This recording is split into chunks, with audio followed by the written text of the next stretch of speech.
जदयू के minority cell के प्रवक्ता शहजाद हुसैन साहब से शहजाद साहब से वो का जो कल नताइज जो आए हैं इस पर जो है आप मरकज़ी हुकूमत के अंदर आपको मुदाखलत होगी, शमूलियत होगी या नहीं होगी, मैं इस पर भी कुछ आपसे चर्चा करूँ। दूसरी बात यह है कि साहब ये जो है जो इलेक्शन जो आया है इस पर आपका क्या नज़रिया है?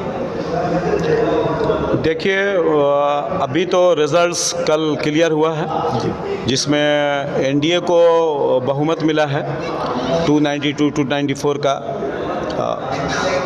तो इसमें सरकार बनानी है एनडीए को, और अभी एक बड़े पैमाने पे मीटिंग चल रही है दिल्ली में।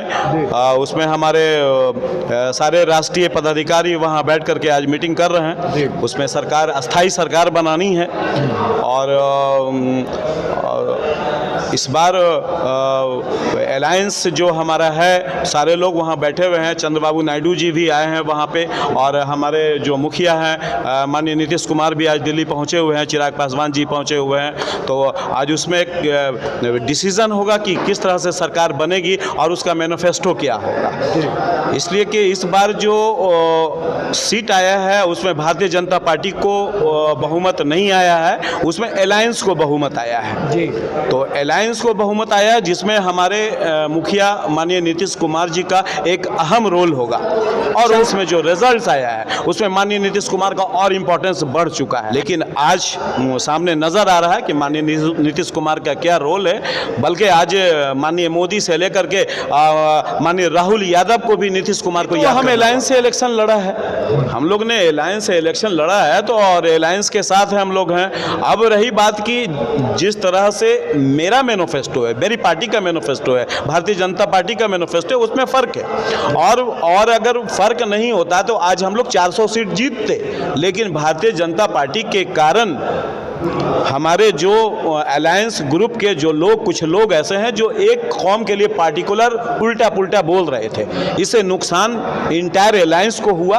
और नहीं तो आज जो 290 सीट आया है वो 400 सीट होता। इस उसका कारण है कि जिस तरह से हमारे सीनियर कुछ बीजेपी के पदाधिकारी, सीनियर लीडर, चाहे अमित शाह हो चाहे माननीय मोदी जी भी हो, जिस तरह से एक पार्टिकुलर कौम को टारगेट बना रहे थे, और जिस तरह से चंद्रबाबू नायडू को आंध्र प्रदेश के जो चीफ मिनिस्टर होने वाले हैं और जिनको अभी 16 सीट आया है, जो एनडीए से अलायंस इलेक्शन लड़े हैं, वो उनके मैनिफेस्टो में था कि 4% मुसलमानों को रिजर्वेशन होगा, और उसके कारण हमारे माननीय मोदी जी उनके साथ अलायंस किए हुए थे। और जिस तरह से बिहार में प्रोपेगेंडा कर रहे थे, जिससे थोड़ी सी परेशानी हम लोग को हुई, अलायंस को भी हुई, जिससे हमारा भी सीट कुछ घटा।